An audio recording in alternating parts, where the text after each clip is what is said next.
Auzubillahiminash-shaytanir-rajim. Bismillahir-rahmanir-rahim. A very warm welcome to all my students. I am Maimuna Aqil. So today I will teach you the topic is the place value.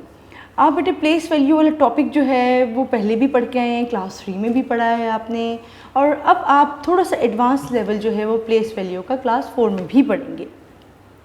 Basically class जो 3 में आपने topics पढ़े थे, जो 3 में आपने चीज़ें पढ़ी थी, उन्हीं से ही थोड़ा सा ये टॉपिक जो है वो इंटरलिंक्ड है। अच्छा जी, सबसे पहले आपको क्या पता होना चाहिए? सबसे पहले आपको पता होना चाहिए न्यूमरल्स। न्यूमरल्स बेसिकली क्या होते हैं? Basically numerals are the building blocks of a number. किसी भी नंबर्स को, आपको पता है नंबर्स को जब हम बनाते हैं, यानी कि नंबर्स की बिल्डिंग एक खड़ी करने के लिए हमें ईंटों की ज़रूरत होती है। तो वो जो ईंटें हैं इमारत को खड़ी करने की, जो हमें ईंटें चाहिए, वो बेसिकली क्या हैं? वो हमारे न्यूमरल्स हैं।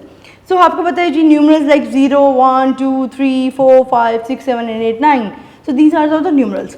So in a number of 2 or more digits, every numeral has a place value. So her unit की, यानी कि देखें आपके जब हम नंबर सिस्टम की बात करते हैं तो नंबर सिस्टम में हर जगह पे हर चीज़ की एक वैल्यू है, हर चीज़ की प्लेस है, हर जगह, यानी कि हर जगह हर चीज़ नहीं आ जाएगी, यानी कि उसके लिए आपके पास क्या है, आप उसको सेपरेट करके उसको प्रॉपर एक प्लेस में रखते हैं। यानी कि ये अगर मैं 92 की बात कर रही हूँ, लेट्स सपोज, तो 2 की प्लेस वैल्यू अलग होगी और 9 की प्लेस वैल्यू अलग होगी। अगर उसमें एक और नंबर शामिल होता है 6, यानी कि 692, तो 2 की प्लेस वैल्यू अलग होगी, 6 की प्लेस वैल्यू अलग होगी और 9 की प्लेस वैल्यू अलग होगी। यानी कि हर वैल्यू की एक अलग प्लेस वैल्यू होती है, ये तो आपने याद रखना है। अच्छा, दूसरा, the place value changes by a factor of 10 as you move from one column to the next. अच्छा, जब हम मूव करते हैं, यानी कि हम सबसे पहले हमें पता है यूनिट है, ठीक है जी, यूनिट के बाद हमारे पास टेंस आता है, टेंस के बाद हमारे पास 100 आता है, यानी कि यूनिट की अपनी प्लेस वैल्यू है, टेंस की अपनी प्लेस वैल्यू है, 100 की अपनी प्लेस वैल्यू है, 100 के बाद क्या आता है? 1000, 1000 के बाद क्या आता है? 10,000, 10,000 के बाद क्या आता है? 100,000। काउंटिंग ख़त्म नहीं होती। 1000 के बाद हमारे पास क्या आ जाता है जी? 100 मिलियन, फिर 10 मिलियन, फिर 100 मिलियन। तो जो 4 में आप पढ़ोगे, मिलियन तक का कॉन्सेप्ट पढ़ोगे, वो मैं आपको भी आगे एक्सप्लेन कर दूंगी।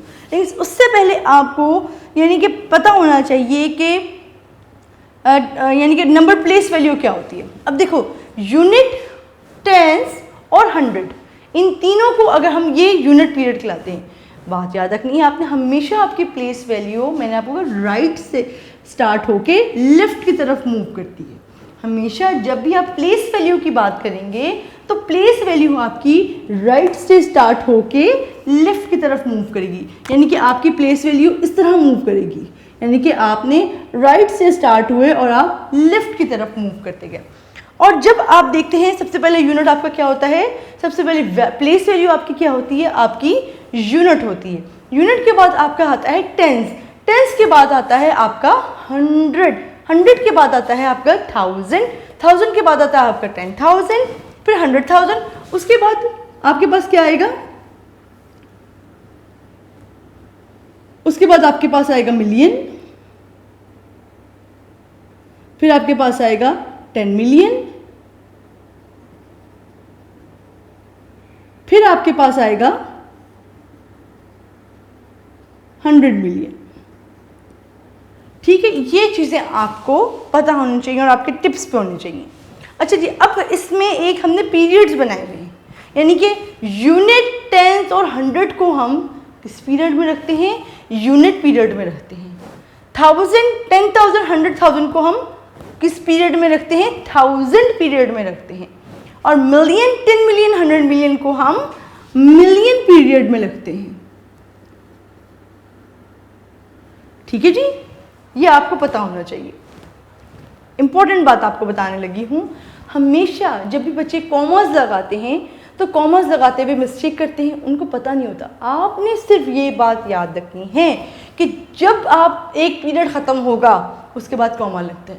हर पीरियड 3 वैल्यूज़ पे मुश्तमिल होता है, unit, tens, 100, comma, 1000, 10,000, 100,000, comma, million, 10 million, 100 million, comma, million के बाद बिलियन, वो आगे चलता जाएगा। लेकिन आपने अभी तक इस क्लास में मिलियन तक का कॉन्सेप्ट को क्लियर करने हैं।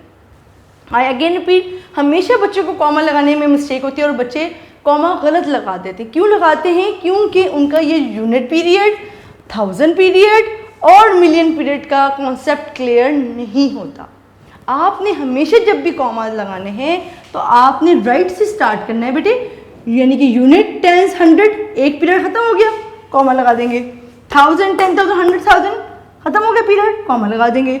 मिलियन, 10 मिलियन, 100 मिलियन, फिर हम क्या लगा देंगे? अगर इससे आगे हमारी वैल्यू चलेगी तो हम क्या लगा देंगे? कॉमा लगा देंगे। ठीक है जी, ये तो आपको पीरियड्स के बारे में पता होना चाहिए। अब आपको कोई भी हम वैल्यू देते हैं, लेट्स सपोज हमने कोई भी आपको वैल्यू दी कि जी आप ये वैल्यू को, आपको पता होना चाहिए कि आप इस वैल्यू को आप कैसे लिख सकते हैं उसको टेबल में और नंबर्स की फॉर्म में। अगर मैं आपके पास एक नंबर दे रही हूँ 370892, ये नंबर है आपके पास, आपने इसको इस प्लेस वैल्यू बतानी है मुझे कि इसकी प्लेस वैल्यू क्या होगी। ठीक है, तो इसका मतलब आपने स्टार्ट कहाँ से करना है? राइट से, यानी कि आपने यहाँ से स्टार्ट करना है। ठीक है, यहाँ से स्टार्ट करते करते आप यहाँ पर जाएं, यहाँ तक पहुँचेंगे। इसका मतलब सबसे पहला जो डिजिट होगा उसकी प्लेस वैल्यू क्या होगी? यूनिट। यानी कि इसका क्या मतलब है? इसकी पहली प्लेस वैल्यू पे कौन सा नंबर है? 2 है, तो यूनिट के हमारे पास क्या आएगा? 2। ठीक है जी, नेक्स्ट पे मूव करेंगे। अगले कौन सी वैल्यू है हमारे पास? है 9। इसका मतलब यूनिट के बाद क्या होता है? टेंस। तो टेंस के में मैं क्या लिखूंगी? 9। फिर टेंस के बाद क्या होता है? 100। 100 में मैं क्या लिखूंगी? Next value 8। 100 के बाद क्या है? 1000। 1000 में मेरे पास क्या वैल्यू आएगी? कोई वैल्यू नहीं है, तो मेरे पास 0 है, 0 लिख दूंगी। 1000 के बाद मेरे पास है 10,000। 7 का कौन सी प्लेस वैल्यू पे आता है? 7000। और 3 जो है मेरे पास 100,000 पर आता है। यानी कि किसी भी वैल्यू को लिखने के लिए, किसी भी वैल्यू की प्लेस वैल्यू बताने के लिए आपको पता होना चाहिए यूनिट, टेंस, 100, 1000, 10,000, 100,000। अच्छा, अब ये जो हमारे पास वैल्यू थी, अब कहें आपकी जी कॉमा लगाना है। कॉमा कैसे लगाते हैं जी? कॉमा कैसे पता चलेगा हमें कि हमने इसको कॉमा लगाना है? तो कॉमा लगाने के लिए जैसे मैंने आपको पहले ही बताया था कि आपको unit period, 1000 period, million period का पता होना ज़रूरी है। यानी कि यूनिट, टेंस और 100 आपके पास क्या होते हैं? ये यूनिट पीरियड है, यूनिट, टेंस, 100, कॉमा। ठीक है, 1000, 10,000, 100,000। यहाँ पे आगे मेरे पास कोई वैल्यू नहीं, इसलिए मैं यहाँ पे कॉमा नहीं लूँ। अगर मिलियन वाला वो होता तो फिर मैं इसको आगे लगाती। अब इसमें आगे मेरे पास कोई वैल्यू नहीं थी, इसलिए मैं इसको आगे कॉमा नहीं लगा। लेकिन इन दरमियान में जो कॉमा ये लगेगा, यूनिट पीरियड के बाद मैंने फ़ौरन कॉमा लगा दिया। अच्छा जी, उसके बाद आपको इसका नंबर नेम लिखना आना चाहिए कि how can we write in the number name. हमें नंबर नेम आप क्लास 3 में, क्लास 2 में, क्लास 1 में पढ़ के आए हो, लेकिन आपको उसका तरीका पता होना चाहिए कि आप उसको लिखोगे कैसे। ये देखिए जी, ये वाला हमारे पास, यानी कि पहला डिजिट की अगर मैं प्लेस वैल्यू देखूं तो वो है जी 300। यानी कि आपने ये बात याद रखनी है कि जो भी 100,000 मिलियन, 100 मिलियन वाली कैप्शन होगा, हम उसको हमेशा अकेले लिखते हैं। यानी कि अगर यहाँ पे 300,000 में है तो मैं लिखूंगी 300, 100 है नहीं, 300। ठीक है जी, अब 300 हमारे पास था और उसके बाद क्या था? 300। अब इन दोनों को मैं कंबाइन कर दूंगी, 70,000। यानी कि इसको मैंने हमेशा अकेले लिखना है, 300। आगे मेरे पास क्या वैल्यू थी? इन दोनों को मैं कंबाइन कर दूंगी, 70,000। ठीक है जी, आगे है मेरे पास 800। फिर 100 वाली वैल्यू को हम हमेशा सेपरेट लिखते हैं। अभी बताया था मैंने 800, आगे इन दोनों वैल्यूज को कंबाइन कर दो, 892। यानी कि हम क्या लिखेंगे इसको? 892।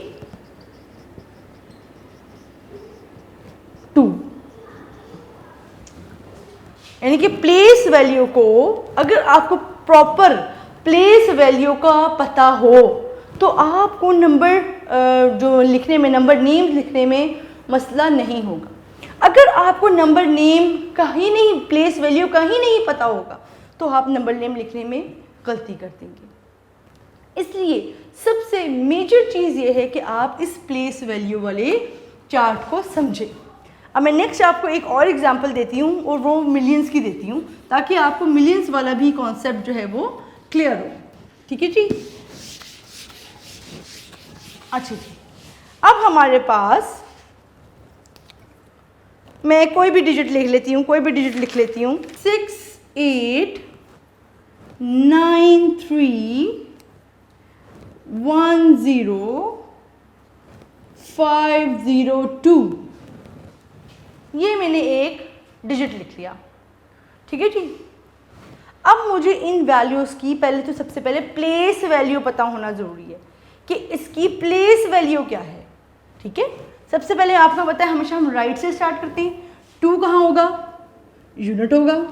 0 क्या होगा? टेंस होगा। 5 क्या होगा? 100 होगा। 1000 क्या होगा? 0 होगा। 1 इसमें 10,000 होगा।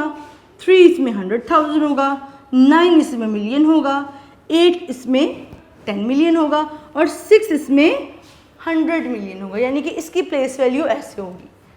अच्छा जी, दूसरा स्टेप होता है हमने कॉमास कैसे लगाने हैं। आपको पता है हर पीरियड के बाद कॉमा लगता है। Unit 10 100 unit period comma, 1000 10,000 100,000 comma, यानी कि 1000 पीरियड खत्म। फिर मिलियन 10 मिलियन एंड 100 मिलियन। इसके बाद आगे कोई वैल्यू नहीं, इसलिए हम आगे कॉमा नहीं लगाएंगे। ठीक है जी। आपने क्या किया है कि मैंने प्लेस वैल्यू को लिखा। हर वैल्यू की जो प्लेस वैल्यू थी पहले मैंने आपको वो लिखना बताई कि हर वैल्यू की प्लेस वैल्यू क्या होगी। जब भी आपने जो नंबर लिखने होंगे, नंबर नेम्स लिखने होंगे, वर्ड्स में लिखना होगा, आप सबसे पहले उसके जो है प्लेस वैल्यू को लिख लें तो वो ज़्यादा अच्छा। ऊपर हम बच्चों को हमेशा जब भी हम करवाते हैं तो हम कहते हैं बेटा ऊपर इसकी प्लेस वैल्यू लिख लो। ये तो मैंने यहाँ आपके लिए ब्लॉक में लिख दिया ना, पूरे कॉलम में मैं लिख दिए। हम बच्चों को कहते हैं बेटा जितना मर्जी बड़ा जो है वो डिजिट आ जाए, आपने सबसे पहले ऊपर इसकी प्लेस वैल्यू लिख देनी, ताकि उससे क्या होता है आपकी जो नंबर हम जब नेम लिखने लगते हैं वो हमारे साथ ईजी हो जाता है। अच्छा जी, सबसे पहला डिजिट हमने नंबर वर्ड्स लिखना स्टार्ट करें तो वर्ड्स पे हमारे पास सबसे पहला है जी 100 मिलियन। मैंने अभी आपको बताया कि जो भी वैल्यू 100 वाले कैप्शन में आती है उसको हम अकेला लिखते हैं। यानी कि अगर मैं इसको स्टार्ट लिखना शुरू करूँगी तो मैं यहाँ पे क्या लिखूँगी 600, लिख लिया। इन दोनों वैल्यूज़ को कंबाइन कर लूँगी 89 मिलियन। इन दोनों वैल्यूज़ को हमेशा मिलियन की और 10 मिलियन वाली जो प्लेस वैल्यू उसको हम कंबाइन कर लेते हैं लिखते हुए। यानी कि अब मैं क्या लिखूँगी 89 मिलियन। ये मिलियन क्यों लिखा? क्योंकि इसकी प्लेस वैल्यू क्या थी 89, 689 मिलियन। ठीक है जी। आगे हम आते हैं 1000 वाले पीरियड पे। ठीक है जी। अब फिर ये 100 वाला अलग है। 100 वाला किसका है? 1000 के, लेकिन हम उसको अलग लिखेंगे 300। इन दोनों को फिर कंबाइन करेंगे 310। 310 इसकी प्लेस वैल्यू क्या थी 1000। ठीक है जी। फिर हम क्या लिखेंगे? अब ये 100 वाली जो प्लेस वैल्यू है ये 5 पे, यानी कि उसको हम सेपरेट लिखेंगे 500। इन दोनों को कंबाइन करें एंड 2, यानी कि यहाँ पे तो 0 है ना, हम कुछ भी नहीं लिखेंगे 502। यानी कि जितनी मर्जी आपके पास बड़ी वैल्यू आ जाए, अगर आपको उसकी प्लेस वैल्यू प्रॉपर पता हो तो आप इजीली उस क्वेश्चंस को सॉल्व कर सकते हैं। यानी कि आपके लिए नंबर नेम्स लिखना मुश्किल ही नहीं होगा। ठीक है। सबसे पहले आपने अपनी प्लेस वैल्यूज़ को याद करना है। तो आपको पता होना चाहिए कि हर यूनिट पीरियड के बाद कॉमा आता है, कॉमास लगाने हैं आपने, और उसके बाद उसको जो है वो आपने नंबर्स नेम की फॉर्म में लिखना है। अच्छा जी, अब मैं आपको दो जो है वो क्वेश्चंस दे रही हूँ। आपने इसको होमवर्क में लिखना है, नंबर यानी कि वर्ड्स की फॉर्म में लिखना है। आपने इसकी प्रैक्टिस करनी है ताकि जो है वो आप इजीली जो है वो क्वेश्चंस को सॉल्व कर सकें। आपको होमवर्क यहाँ पे लिख देती हूँ मैं। ओके बेटे, ये आपके होमवर्क है। आपने इन 4 क्वेश्चंस को नंबर्स में लिखना है और इन पे आपने सही इनकी प्लेस वैल्यू पे आपने कॉमास पुट करना है। यानी कि इन 4 क्वेश्चंस को आपने सॉल्व करना है अपनी प्रैक्टिस रजिस्टर्स पे, और आपने बेसिकली इनको करना है कि इनको वर्ड्स की फॉर्म में लिखना है। बेशक आप हर सवाल के साथ इस चार्ट को बनाइए, इस चार्ट को बना के हर सवाल के साथ उसको पुट करिए और आप उसको वर्ड्स में लिखेंगे, आपको बहुत अच्छे तरीके से समझ आएगी। और कॉमर्स कब लगाते हैं ये भी मैंने आपको बताया है कि हर यूनिट के बाद, आपका हर पीरियड के बाद आपके पास कॉमा लगता है। तो ठीक है, आपने इन 4 सवालों को अपने प्रैक्टिस रजिस्टर पर सॉल्व करना है और इनकी खूब प्रैक्टिस करनी है ताकि आपका ये कॉन्सेप्ट जो है प्लेस वैल्यू वाला कॉन्सेप्ट क्लियर हो। अपना ख्याल रखिएगा। अल्लाह हाफ़िज़।